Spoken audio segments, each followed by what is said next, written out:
அல்லேலூயா. எல்லாம் சொல்லுங்க, நான் கர்த்தரை தேடுவேன் அப்பொழுது பிழைப்பேன். அல்லேலூயா, அல்லேலூயா. இன்னைக்கு பிழைக்கிறதுக்கு, வாழ்கிறதுக்கு, உயர்வதற்கு, சம்பாதிப்பதற்கு எதையெல்லாம் நாடுகிறோம், எதையெல்லாம் தேடுகிறோம், யாரையெல்லாம் பார்க்கிறோம். ஒரு நல்ல வேலை கிடைப்பதற்கு ஒரு அதிகாரியை பார்க்க வேண்டும், ஒரு நல்ல படிப்பு அந்தஸ்தை பார்க்க வேண்டும், ஒரு பெரிய கம்பெனியை பார்க்க வேண்டும். இப்படி பல இடத்துங்களுக்கு வேலை தேடி நாம் அலைகிறோம். பார்த்துக்கொள்ளுங்க. அநேகர் படித்துவிட்டு வேலை கிடைக்காமல் தவிக்கிறதை பார்க்க முடிகிறது. ஒரு நிலையான வருமானம் இல்லாமல், நிரந்தர வருமானம் இல்லாமல், வேலை இல்லாமல் தட்டு தடுமாறி நிலைகுலிந்து பிழைக்கிறதுக்கு வழி தெரியாமல் சோர்ந்து போய் இருக்கிற அநேகரை நாம் பார்க்க முடிகிறது. அன்பார்ந்தவர்களே, முதல்ல அவர் சொல்றாரு, நீங்கள் உங்கள் குடும்பம் பிழைப்பதற்கு, உங்கள் வாழ்வு பிழைப்பதற்கு, உங்கள் பிள்ளைகள் பிழைப்பதற்கு, நீங்கள் கையிட்டு செய்கிற வாழ்வு வேலைகள் எல்லாம் பிழைப்பதற்கு அவர் சொல்லுகிறார், கர்த்தரை நீங்கள் தேடுங்கள், அப்பொழுது நீங்கள் பிழைப்பீர்கள். அல்லேலூயா, அல்லேலூயா. பாருங்க, இந்த ஆமோஸ் தீர்க்கதரிசி அழகாக தேவனுடைய பிள்ளைகளுக்கு ஆவியானவர் மூலம் எழுதியிருக்கிறாரு. நீ பிழைக்க வழி இல்லாமல் அலைந்து கொண்டு இருக்கிறாய், நிரந்தர வருமானம் இல்லாமல் அலைந்து கொண்டிருக்கிறாய், சரியான வேலை இல்லாமல் அலைந்து கொண்டிருக்கிறாய். நான் எப்படி குடும்பத்தை நடத்துவேன், எப்படி பிள்ளைகளை வளர்ப்பேன், எப்படி வீட்டை கட்டுவேன், எப்படி வாடகை கொடுப்பேன், எப்படி பொருளாதார தேவைகளை சந்திக்க முடியும், எப்படி கடன் அடைக்க முடியும், பிழைக்கிறதுக்கு ஒரு வழி இல்லாமல் நான் நிலைகுலைந்து போய் இருக்கிறேன் என்று கதறி நீங்கள் சொல்லலாம். ஆனால் எங்க கர்த்தர் சொல்லுகிறார், மகனே மகளே, நீ பிழைக்கிறதுக்கு உனக்கு ஒரு வழி சொல்லித்தரேன்.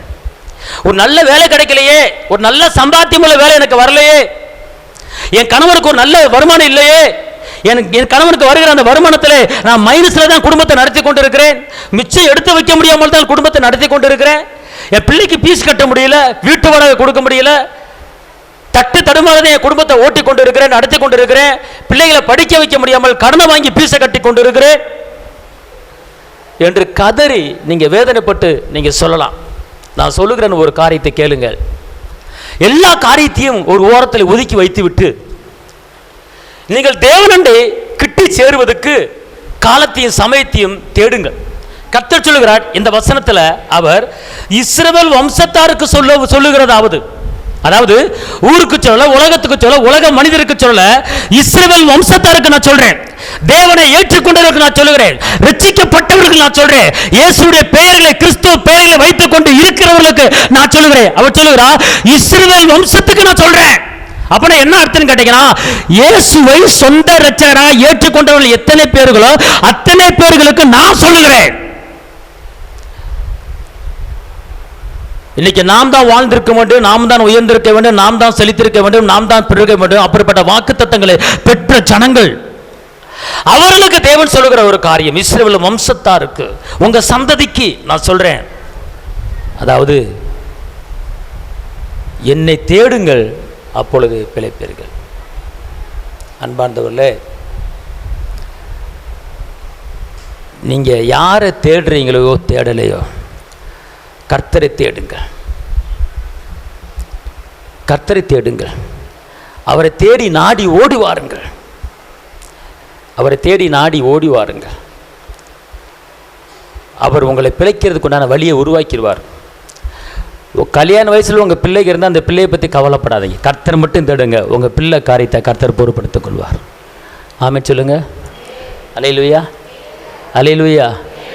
இதுவரை நடத்தினவர், பிறந்ததிலிருந்து இதுவரை நடத்தினவர், அவர் இன்னமும் நடத்த அவர் போதுமானவராக இருக்கிறார். ஆமென். இன்னமும் நடத்த அவர் நல்லவராக இருக்கிறார். வெக்கப்பட்ட இடத்துல கர்த்தர் நம்மளை தலை நிமிர பண்ணுவார். பார்த்துக்கொள்ளுங்க. நீ சோர்ந்து போகாதே, நீ பலங்கொண்டு திடமனதார் என்றவர் சொல்லுகிறார். உன் பேரை நான் பெருமைப்படுத்துவேன் என்றவர் சொல்லுகிறார். அன்பார்ந்தவர்களே, இன்று பிள்ளைகளை குறித்து கலங்கி தவிக்கிற பெற்றோர்கள் உண்டு. பிள்ளைகளை வளர்ப்பது ஒரு பெரிய ஒரு காரியம் பார்த்துக்கொள்ளுங்க. அது வீட்டில் ஒரு பொம்பளை பிள்ளை வளர்க்குறதுனா ஒரு இது கயரில் நடக்கிற மாதிரி பார்த்துக்கொள்ளுங்க. கவனமாக பிள்ளைகளை வளர்க்க வேண்டிய சூழ்நிலை. பிள்ளைகளை காலைல போட்டு சாயங்காலம் வீட்டுக்கு வர வரைக்கும் எப்படி இருக்குன்னு சொல்ல முடியாது பார்த்துக்கொள்ளுங்க. இன்றைக்கி உள்ள சூழ்நிலை காலையில் காலேஜுக்கு போகுதுங்க, சாயங்காலம் பார்த்தா வீட்டுக்கு வர மாட்டேங்குதுக்கு. எங்களுடைய எத்தனை பேர் இந்த மாதிரி நடந்திருக்கு தெரியுமா? எத்தனை இடத்துல நடந்திருக்கு தெரியுமா? ஏன் அப்படின்னு கேட்டால், பெற்றோர்கள் கர்த்தரை தேடாமல் இருப்பதனால தான் இப்பேற்பட்ட சம்பவங்கள் சில குடும்பங்களிலே உண்டாகி கொண்டு இருக்கிறது. நீங்கள் முழங்கால் படிட்டு, தகப்பனை என் பிள்ளை போகும்போது வரும்போது உங்களுடைய பாதுகாப்பு, உங்களுடைய கிருபை, உங்களுடைய பிரச்சனை என் பிள்ளை மீது இருப்பதாக, என் பிள்ளையை நீங்கள் கரம் பிடிச்சு நடத்துங்க, என் பிள்ளைக்கு நல்ல ஆலோசனை கொடுங்க, என் பிள்ளையை இரத்த கோட்டைகளை மறைத்து கொள்ளுங்க அப்படின்னு சொல்லி முழங்கால் படிட்டு உங்கள் பிள்ளைகளுக்காக நீங்கள் ஜெபிச்சிங்கன்னா உங்கள் பிள்ளைகள் பத்திரமா வீடு திரும்பி வருவாங்க. ஜெபத்தில் உங்கள் பிள்ளைகளை வைக்கணும். உங்கள் குடும்பத்தில் ஆம்பளை பிள்ளையாக இருக்கலாம், பொம்பளை பிள்ளையாக இருக்கலாம். என் பிள்ளை அறிவான பிள்ளை, என் பிள்ளை கரெக்டாக இருக்கும், அது வேறு விஷயம். ஆனால் கர்த்தருடைய பாதுகாப்பு பிள்ளைகளுக்கு இருக்கணும். கர்த்தருடைய பாதுகாப்பு பிள்ளை இல்லைன்னா ஒன்றும் செய்ய முடியாது பார்த்துக்கொள்ளுங்க. தேவன் தான் பிள்ளைகளை பாதுகாக்கிறது. தேவன் தான் பிள்ளைகளை பாதுகாக்கிறது பார்த்துக்கொள்ளுங்க.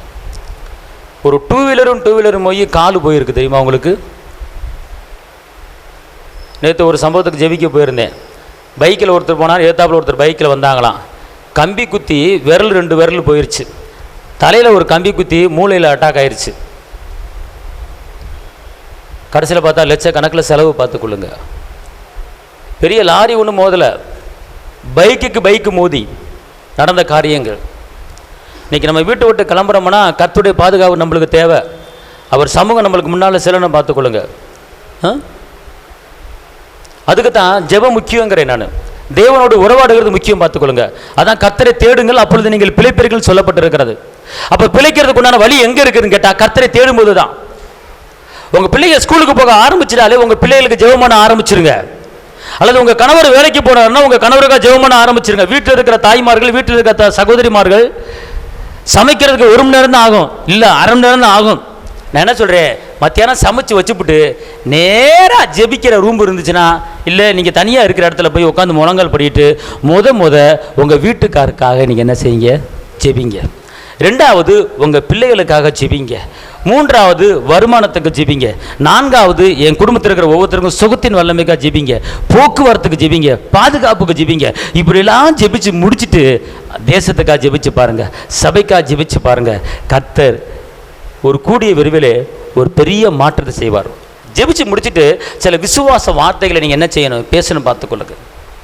விசுவாச வார்த்தைகள் நீங்கள் பேசி ஜெபிக்கும் போது அது உங்கள் குடும்பத்தில் என்ன செய்யும், அற்புதம் நடக்கும் பார்த்துக்கொள்ளுங்க. எதை நீங்கள் நம்புறீங்க, எதை நீங்கள் விசுவாசிக்கிறீங்க, அதை நீங்கள் பேசணும்.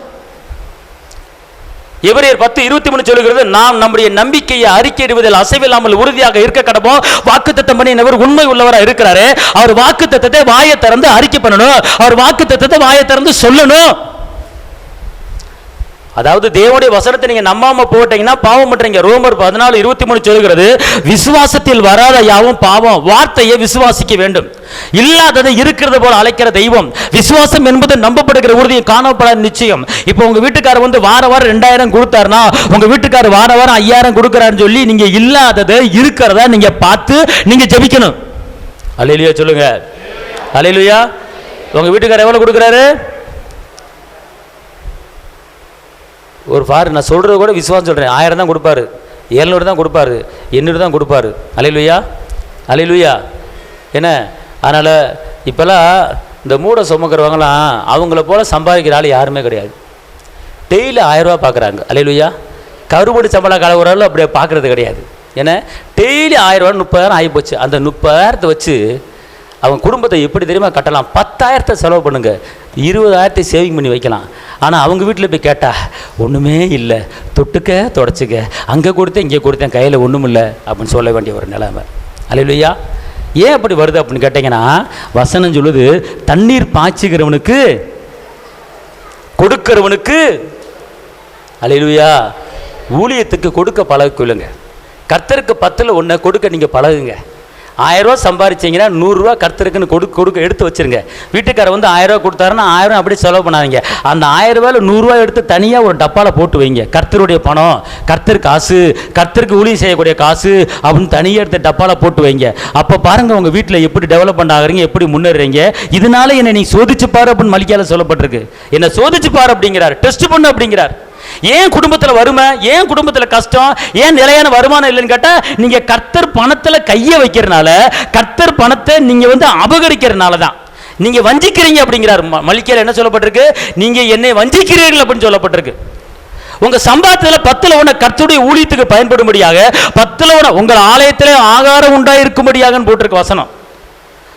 அப்படின்னா ஏன் வருமா அப்படின்னு கேட்டால், நீங்கள் டெய்லி 1000 ரூபா சம்பாதிச்சாலும் ஏன் வருமானம் இல்லை அப்படின்னு கேட்டால், ஏன் தொட்டுக்கு தொடச்சிக்க போகுது அப்படின்னு கேட்டால், அந்த 10ல் 1 கர்த்தருக்கு சேர வேண்டிய பணத்தை, கர்த்தருடைய ஊழியத்துக்கு செய்ய வேண்டிய பணத்தை நீங்கள் செய்யாமல் நீங்கள் அதை வஞ்சித்து வைப்பதனால தான் பல வறுமைகள் வருவதை பார்க்க முடிகிறது. அன்பார்ந்தவர்களே, இன்னைக்கு சத்தியத்தை அறிவீர்கள், சத்தியம் உங்களை விடுதலையாக்கம் பார்த்துக் கொள்ளுங்கள். தேவனுக்கு நீங்கள் முதலிடம் கொடுக்க வேண்டும், கர்த்தருக்கு நீங்கள் முதலிடம் கொடுக்க வேண்டும். அப்ப கர்த்தரை தேடுங்கள், அப்பொழுது பிழைப்பீர்கள். பிழைக்கிறதுக்குண்டான வழிமுறைகளை கர்த்தர் இப்போது உங்களோடு பேசிக் கொண்டிருக்கிறார். நீங்க பிழைக்கணும், நீங்க வாழ்ந்திருக்கணும், உயர்ந்திருக்கணும், உங்க சந்ததி பெருகணும், பார்த்துக் கொள்ளுங்க. இதை குறித்து ஒருத்தருக்கு அக்கறை இருக்காது. கர்த்தர் கொடுக்க வேண்டிய காரியத்தில் கர்த்தருடைய வேலை நடக்கணும், கர்த்தருடைய ஊழியம் நடக்கணும் அப்படிங்கிற அக்கறை இருக்காது, பார்த்துக் கொள்ளுங்க. அது நீங்க அக்கறை வைங்க, கர்த்தருடைய ஊழியத்தில் அக்கறை வைங்க, கர்த்தருடைய காரியத்தில் அக்கறை வைங்க, ஆத்மா ஆதாயம் முதல் அக்கறை வைங்க. கர்த்தர் உங்க குடும்பத்தில் அக்கறை வச்சு உங்க குடும்பத்தை உயர்த்தி மேல மலை மேல இருக்கிற பட்டணங்களை கண்டிப்பான முறை அவர் உயர்த்துவார். அவன் சொல்லுங்க. அதான் கர்த்தரை தேர்வுகளுக்கு ஒரு நன்மை என்ன செய்யாது, குறைவுபடாது. அன்பார்ந்தவர்களே, கர்த்தரை நீங்க என்ன செய்யணும், தேடணும். இப்ப எதை தேட வேண்டும்? இந்த செய்தியின் தலைப்பு என்னது? எதை தேட வேண்டும்? தோடை தேட வேண்டும், ஒரு நெக்லஸே தேட வேண்டும், ஒரு பட்டு சேலையே தேட வேண்டும், ஒரு கல்யாணத்துக்கு போகும்போது ஒரு 52 தொங்க விட்டுட்டு தேடி போக வேண்டும். முத நான் சொல்கிறேன், பார்த்துக்கொள்ளுங்க.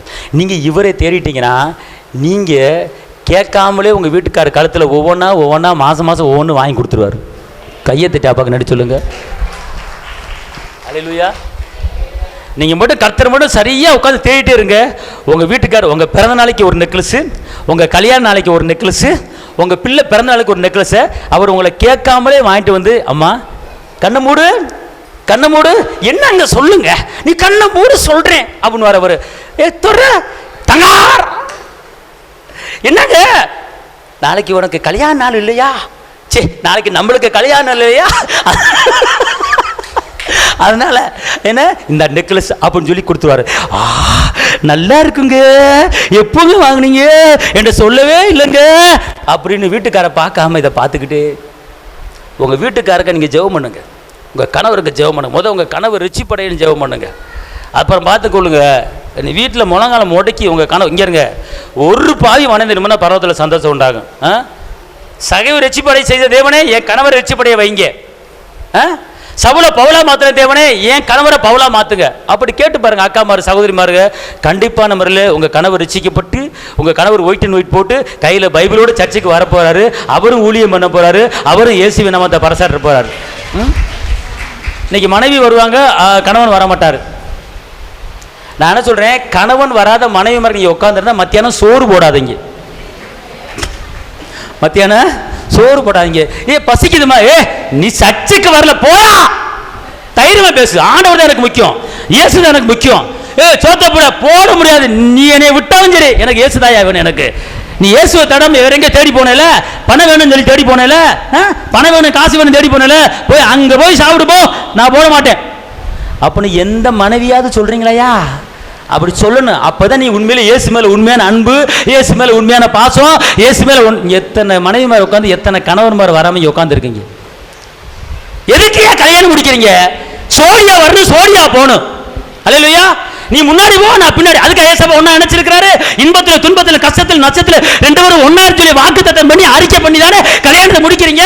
அப்ப சர்ச்சுக்கு நீ போ, நான் வரமாட்டேன். அப்பனா நீ வரலன்னா ஒண்ணுமெல்லாம் ஆயிடுறா அப்படின்னு சொல்லி ஒரு கண்டிஷன் போட்டு பேசணும் புரிச்சன. அப்பதான் உண்மை, அப்பதான் நீ இயேசு மேல வெறித்தனமான ஒரு பாசம் வச்சிருக்கிற, அப்பதான் இயேசு மேல உண்மையான பாசம் வச்சிருக்கிற. சரி பரவாயில்ல, அங்க இருங்க, நீங்க போயிட்டு வாங்க, நான் மட்டும் போயிட்டு வரேன். அப்ப நீ வரவன சர்ச்சுக்கு போக மாட்டேன், என்ன நடந்தாலும் சரி, சோறு ஆக்க மாட்டேன், அடுப்பை பத்த வைக்க மாட்டேன். ஒன்னால உன் பிள்ளை பட்டியா கிடக்க போதியா? ஒழுங்கா இருந்துக்க, பைபிளை தூக்குறியா? ஐயோ வந்து தொலைகிறண்டி வாடி சோழி முடிஞ்சு போச்சு. இப்படி அக்காமார்க பிடிவாதம் பண்ணணும், அடம் பிடிக்கணும். தேவையில்லாத காரியத்துக்கு எனக்கு கல்யாண நாளுக்கு சேலை வாங்கி கொடுக்கல, அதனால சோறு ஆக்க மாட்டேன். இதுக்கு எதுக்கு அடம் பிடிக்கணும்னு கேட்குறேன். என் கல்யாண நாளுக்கு தோடு வாங்கி தரேன்னு சொன்ன ஒன்றும் வாங்கி தரல, 2 வருஷமா சொல்லிட்டு ஒன்றும் தரலையே, அதனால எங்கள் அம்மா வீட்டுக்கு போகிறேன். நீ சர்ச்சுக்கு வராதனால எங்கள் அம்மா வீட்டுக்கு போகிறேன்னு சொல்லிட்டு போ, தப்பே கிடையாது. நீ சேலை வாங்கி தரல, தோடு வாங்கி தரல, நகை வாங்கி தரல, கிளிப்பு வாங்கி தரல, நான் எங்கள் அம்மா வீட்டுக்கு போகிறேன். இதுக்கு அடம் பிடிக்க கூடாது. அடம் பிடிக்கணும். நீ ஆண்டவரை தேடாமல் இருக்கிற, நீ ஆண்டவரை தேடு அப்படின்னு அடம் பிடிக்கணும். நீ ஜெபிக்க வராமல் இருக்கிற, ஜெபி, பைபிளை படி அப்படின்னு சொல்லி ஒரு கண்டிஷனை போட்டு கர்த்தருக்குள்ள குடும்பத்தை நடத்துதீங்கன்னா அதுதான் புத்தியுள்ள ஸ்திரீ வீட்டை கட்டுகிறாளுக்கு அர்த்தம். கையா தட்ட அப்பாவுக்கு. நீங்க அநேக சகோதரிமார்கள் வீட்டை கட்ட தெரியல, குடும்பத்தை கட்ட தெரியல, கணவனை கட்ட தெரியல, பிள்ளைகளை கட்ட தெரியல. வசனம் சொல்லுது புத்தியுள்ள ஸ்திரீ வீட்டை எங்க சொல்லுங்க, புத்தியுள்ள ஸ்திரீ. நானு சொல்லுங்க, நானு புத்தியுள்ள ஸ்திரீ. பக்கத்தில் பார்த்து சொல்லுங்க, எக்கா நீங்க புத்தியுள்ள ஸ்திரீக்கா. அழகா வீட்டை கட்ட போறீங்க. உங்க கல்லான கணவனை லெகுவான கணவனை மாத்த போறீங்க. அடுத்த வாரம் சோடியா வர்றீங்க இல்ல? அல்லேலூயா. கையெழுத்து அப்பாவுக்கு. ஆமென். அதாவது ஒரு பிரயாசப்படணுங்க, ஒரு பிரயாசப்படணும். ஒன்று செய்யறதுக்கு எவ்வளவு பிரயாசப்படுறோம். அல்லேலூயா. ஐயா காய்ச்சல் தலைவலி மண்டவலி வந்துட்டா பிரச்சனை கிடையாது, புரியுதா உங்களுக்கு? ஆனால் கர்த்தரை தேடுவர்களுக்கு நீங்கள் ஒருமனப்பட்டு என்ன செய்யணும், வரணும். அப்போ தாங்க கைடு செய்கிறீங்க. ஞாயிற்றுக்கிழமை சம்பாரிச்சு என்னத்தை கண்டீங்க? ஞாயிற்றுக்கிழமை சம்பாரிச்சு நான் ஒரு வீடு வாங்கிட்டேன், யாரும் சொல்ல முடியுமா? ஞாயிற்றுக்கிழமை நீங்கள் ஆண்டவரை ஆராதிக்காமல் ஆண்டவரை துதிக்காமல் எனக்கு அது வேணும் இது வேணும் சம்பாதிக்க போனீங்கன்னா அடுத்து திங்கக்கிழமை செவ்வாய்க்கிழமை அந்த பணத்தை நீங்கள் ஆஸ்பத்திரிக்கு செலவு பண்ணி ஊசியை போட்டு வந்துக்கிட்டு இருப்பீங்க. தெரியுமா உங்களுக்கு? எங்கிட்டாலும் ஒரு பக்கம் செலவு போயிடும், புத்து அத்துக்கிட்டு. புரியுதா புரியலையா? அதனால கர்த்தரை தேடுவதற்கு தேவன் எதுக்கு இந்த ஓய்வு நாள் வச்சிருக்கிற? ஆண்டவரை மையப்படுத்த, தேவனை மையப்படுத்த, அவர் துதிக்க தேவன் நாளை ஏற்பி வச்சு நன்றி சொல்ல வச்சிருக்கிறாரு. அப்ப இதை மறந்துவிட்டு எனக்கு அதுதான் முக்கியம் அப்படின்னு ஓடக்கூடாது. கர்த்தரை தேடுகிற சமயத்தில் நீங்க என்ன செய்யணும்? தேடணும். எல்லாம் சொல்லுங்க, நான் கர்த்தரை தேடுவேன். இப்ப மட்டும் இல்ல, தினமும் வீட்டுல கர்த்தரை தேடுவேன். அல்லேலூயா, அல்லேலூயா. ஆமோஸ் 5:14 வாசிங்க.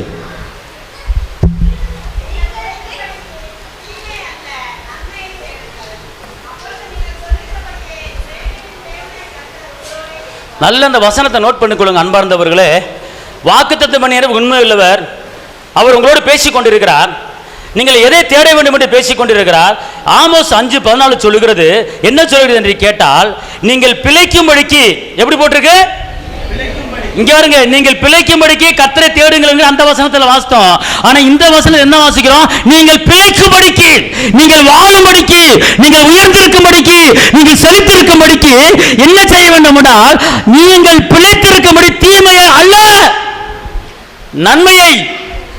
அப்பொழுது நீங்கள் சொல்லுகிறபடியே சேனைகளின் தேவனாய கர்த்தர் உங்களோடு இருப்பார். அல்லேலூயா சொல்லுங்க எல்லாரும். அவர் சொல்றாரு, நான் உங்களோட நான் இருப்பேன். என்ன சொல்றாரு? நான் உங்களோடு இருப்பேன். எப்ப உங்களோடு இருப்பேன் அப்படின்னு கேட்டா, நீங்கள் தீமையை தேடும் போது நான் உங்களோடு இருக்க மாட்டேன், நீங்கள் நன்மையை தேடும் போது நான் உங்களோடு இருப்பேன். ஆமென் சொல்லுங்க. அல்லேலூயா, அல்லேலூயா. இந்த உலகத்தில் தீமையும் இருக்கிறது, நன்மையும் இருக்கிறது. நீங்கள் தீமையை தேடும் போது கர்த்தர் உங்க கூட இருக்க முடியாது, வர முடியாது. ஆனால் நன்மையை தேடுங்கள். அல்லேலூயா.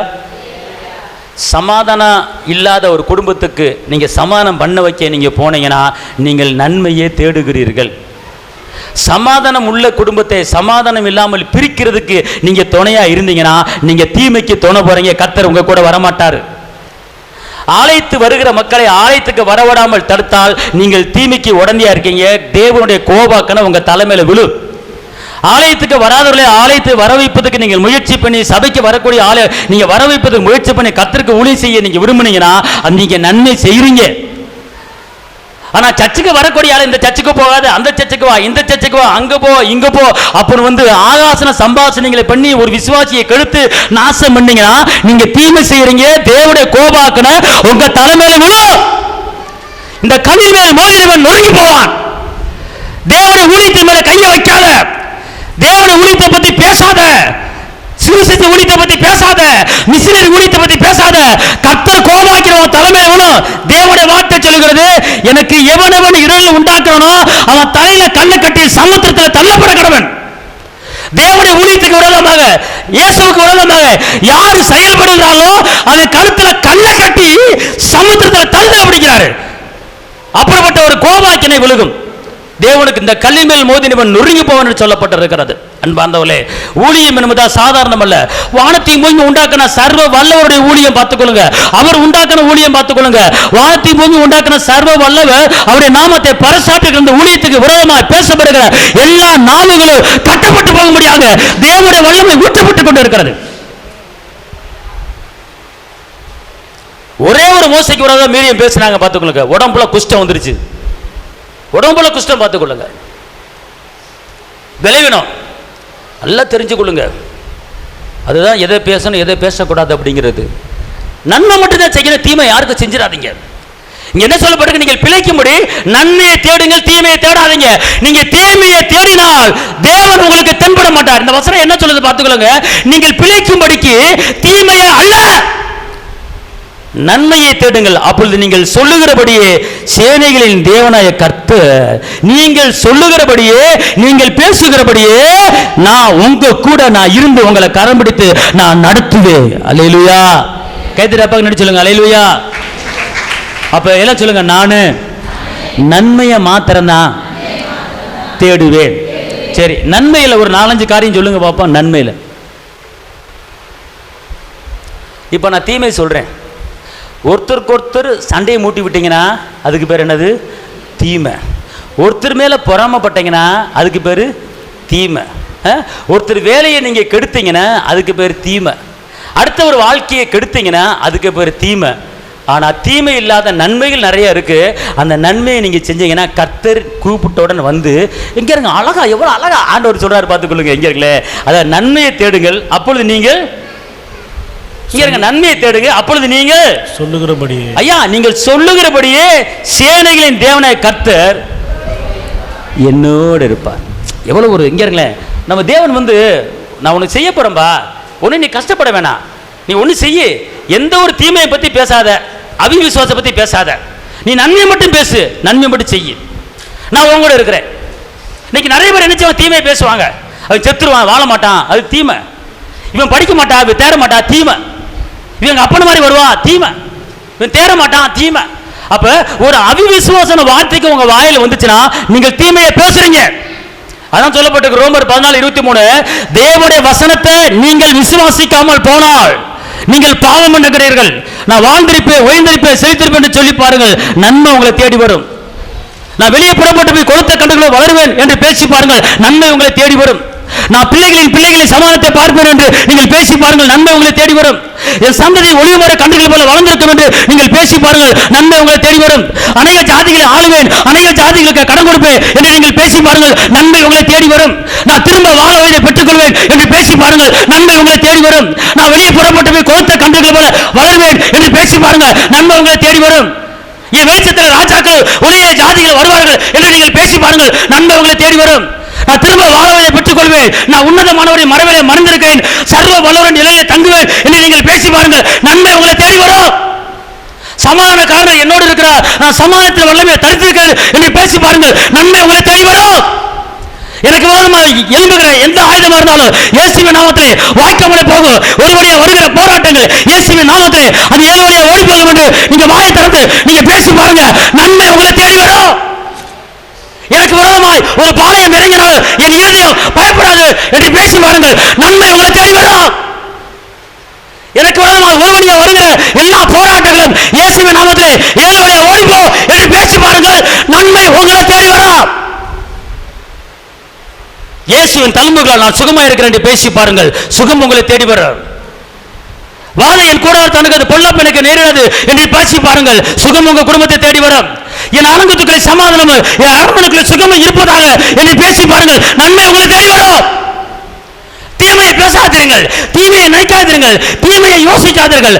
தாவீது சொல்றாரு, என் கண்ணு முன்னால தீமையை நான் வைக்க மாட்டேங்கிறார் தாவீது. சங்கீதத்தில் ஒரு வசனம் தாவீது சொல்றாரு, என் கண்ணு முன்னால தீமையை என்ன செய்ய மாட்டேன், வைக்க மாட்டேன்.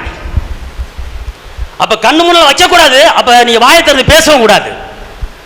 அதான் சொல்லப்பட்டிருக்கு, தீமையை நீங்க என்ன செய்யாதீங்க. அதான் பாருங்க, தீமையை அல்ல நன்மையை தேடுகிறவர்கள். எப்படி சொல்லப்பட்டிருக்கு, நீங்க எதை தேடணுமா, காலை விடிஞ்சா அடைஞ்சா நன்மை என்ன செய்யணும் அப்படிங்கிறது அதை மட்டும் தான் தேடணுமே தவிர.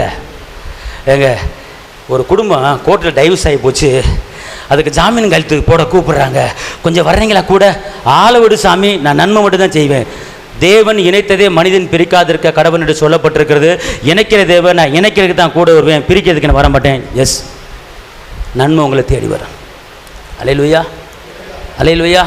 எல்லாம் சொல்லுங்க, நான் நன்மை மாத்திரம் தான் தேடுவேன், தீமையை தேட மாட்டேன்.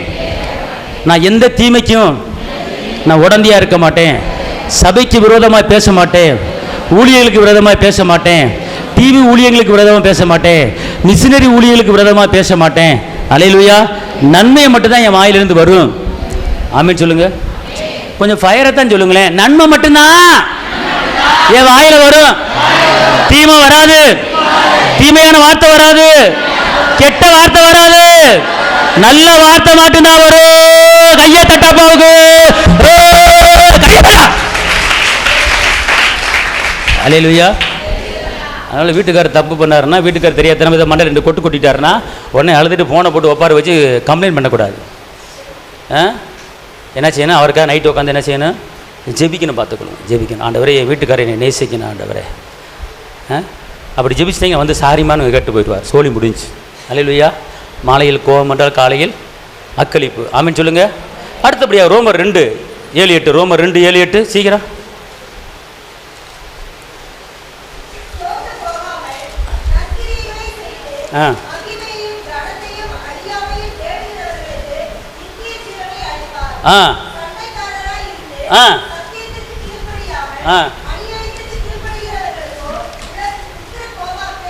அல்லேலூயா. நல்ல கவனம். சோர்ந்து போகாமல் நற்கிரிகளை செய்து மகிமையையும் கனத்தையும் அழியாமையும் தேடுகிறவர்களுக்கு நித்திய ஜீவனை என்ன செய்வார்? அளிப்பார். அதாவது நித்திய ஜீவனா, நம்ம இந்த பூமியில் செத்தோம்னா நம்ம சாக மாட்டோம், நம்ம உயிர் எங்கே போகும்? நேரா பரலோகத்துக்கு போயிடும். அதான் நித்திய ஜீவன். அடுத்து என்ன போட்டிருக்கு? எப்படி போட்டிருக்கு? சண்டைக்காரரை இருந்து சத்தியத்துக்கு கீழ்ப்படியாமல். எப்படி போட்டிருக்கு? எப்படி கீழ் போட்டிருக்கு? சத்தியத்துக்கு கீழ்ப்படியாமல் அநியாயத்துக்கு. இங்க இருங்க, அநியாயத்துக்கு போட்டு யாரும் கீழ்ப்படிஞ்சிடாதீங்க. அநியாயத்துக்கு, அநியாயம் எத்தனையோ இந்த உலகத்தில் அநியாயம் எத்தனையோ இருக்கு. திருட்டு அநியாயம், பொய் அநியாயம், அட்டூழியம், தேவனுக்கு விரோதமான அநியாயம், எத்தனை அநியாயம் இருக்கு. அந்த அநியாயத்துக்கு நீங்க என்ன செஞ்சிடாதீங்க? கீழ்ப்படிஞ்சிடாதீங்கப்பா, கீழ்ப்படிஞ்சிடாதீங்க. உங்க வீட்டுக்காரர் ஏதோ ஒரு அநியாயம் பண்றாருன்னா அவர் திருத்துறதுக்கு பாருங்க, அதோடு சேர்ந்து நீங்களும் அநியாயம் பண்ணிடாதீங்க. எல்லாம் சொல்லுங்க, இயேசுவே இனிமேல் எந்த அநியாயத்துக்கும், எந்த அக்கிரமத்துக்கும், எந்த பொய்யான காரியத்துக்கும், எந்த தவறான காரியத்துக்கும் நான் கீழ்ப்படிய மாட்டேன். சத்திய வார்த்தைக்கு, தேவனுடைய வார்த்தைக்கு மாத்திரம் நான் கீழ்ப்படிவேன், நான் கீழ்ப்படிவேன். அல்லேலூயா, அல்லேலூயா.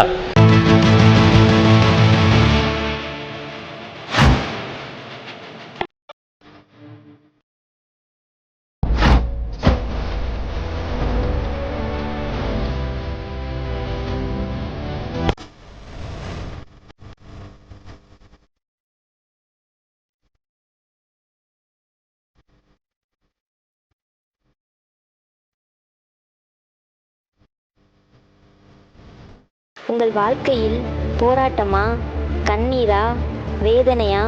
இயேசு உங்களுக்கு அற்புதம் செய்வார். எங்களோடு இணைந்து கர்த்தரை ஆராதிக்க உங்களை அன்புடன் அழைக்கிறோம்.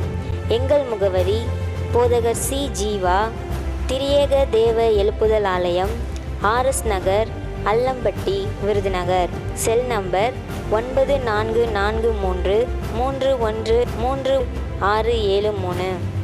Email address jiva.boj@gmail.com. ஞாயிறு ஆராதனையின் நேரம் காலை 8:30 மணி முதல் 10:30 மணி வரை. செவ்வாய்க்கிழமை மன்றாட்டின் ஆராதனை மாலை 6:30 மணி முதல் 8 மணி வரை. வெள்ளிக்கிழமை உபவாச கூட்டம் காலை 10 மணி முதல் 12 மணி வரை. மாதத்தின் 1ஆம் தேதி வாக்குத்தத்த ஆராதனை காலை 5 மணி முதல் 7 மணி வரை. கர்த்தர் உங்களை ஆசீர்வதிப்பாராக.